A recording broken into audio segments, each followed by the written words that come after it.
ley de atracción, ley de asunción, esas dos leyes. ¿Por qué a muchas personas no les sirve, no les funciona? Porque a otras sí, y dan muchos testimonios. Pues bien, la ley de atracción básicamente se basa en que a tu vida traes aquello que piensas predominantemente. Tú imaginas lo que tú pones en tu mente, y si eso se vuelve un pensamiento predominante y si a eso le imprimes pues ese deseo ardiente, eso finalmente se manifiesta en tu vida.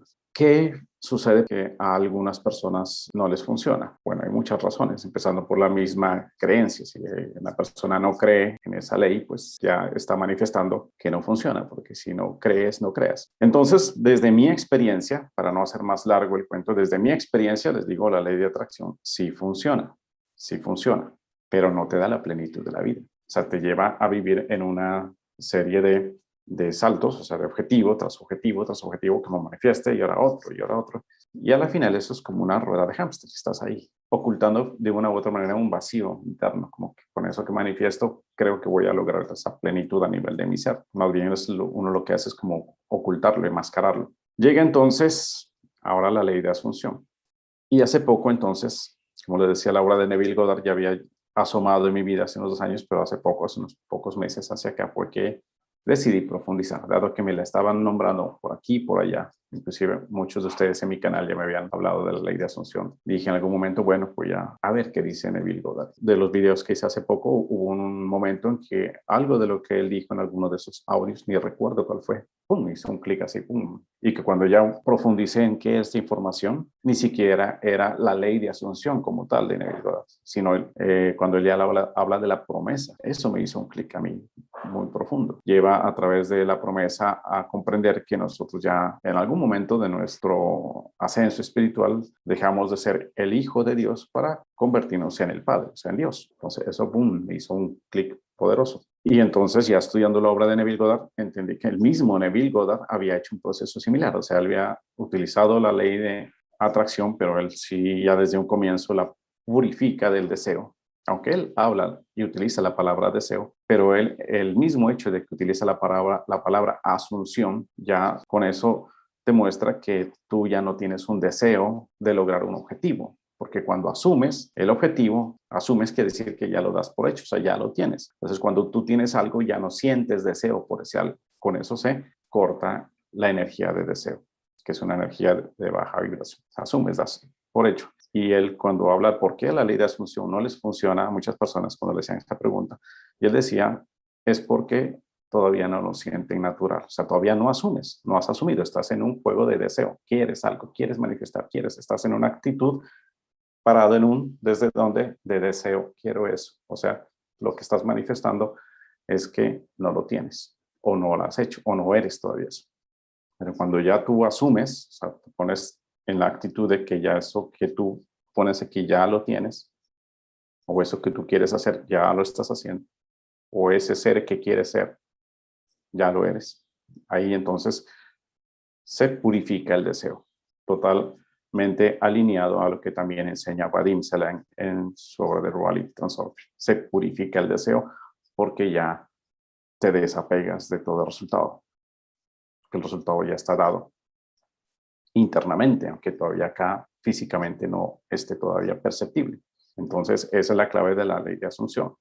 Siento yo que ese es uno de los aspectos que muchas personas, por lo que he visto en los comentarios que en esos videos hacen las personas, a veces no entienden de la ley de asunción. Y a veces por eso que creo yo que tampoco les funciona. Entonces, la ley de asunción siento yo que es ya una versión más elevada de la ley de atracción.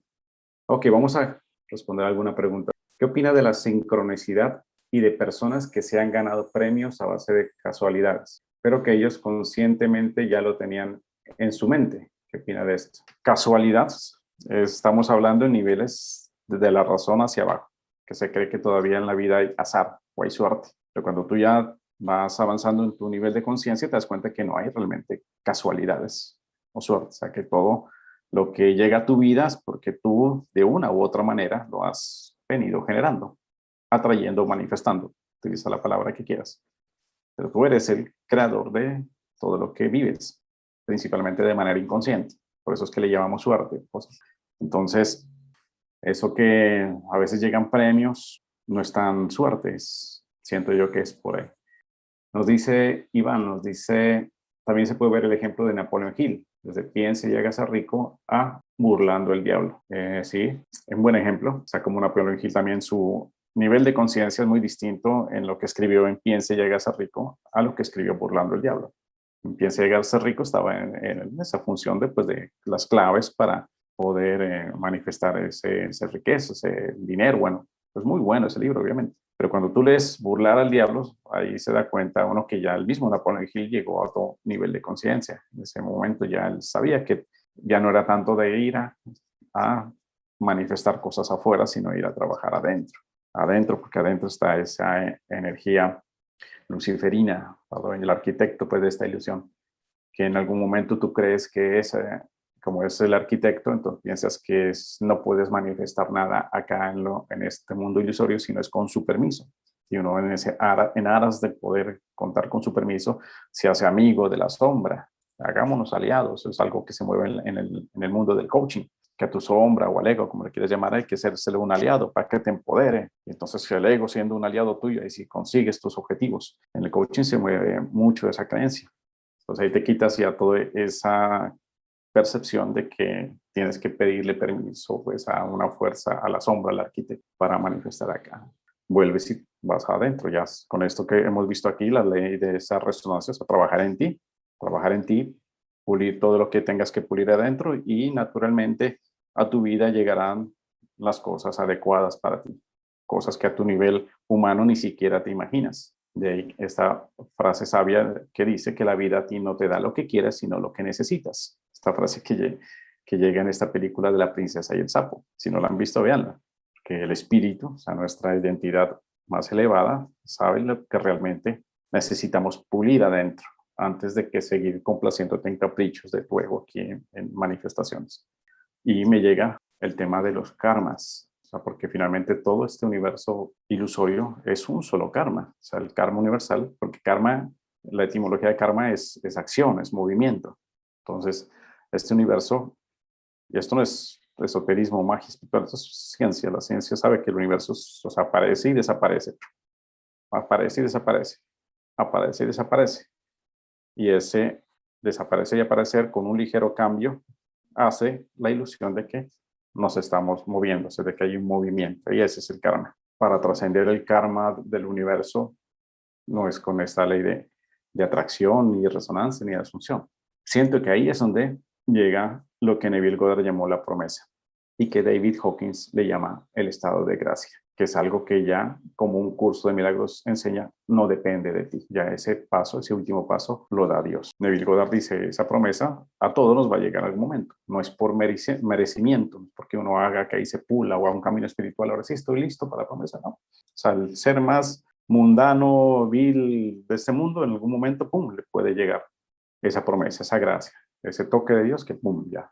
Nos dice SAS Ingeniería y Construcción, las personas que conocí en un momento y donde tenía con ellos deseos diferentes, ahora que ya los cambié a intención, es difícil volver a encontrarlos, porque ellos no evolucionaron su deseo.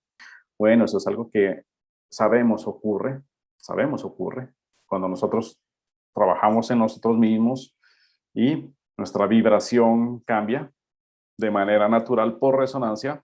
Ciertas personas se alejan de nuestra vida y llegan otras.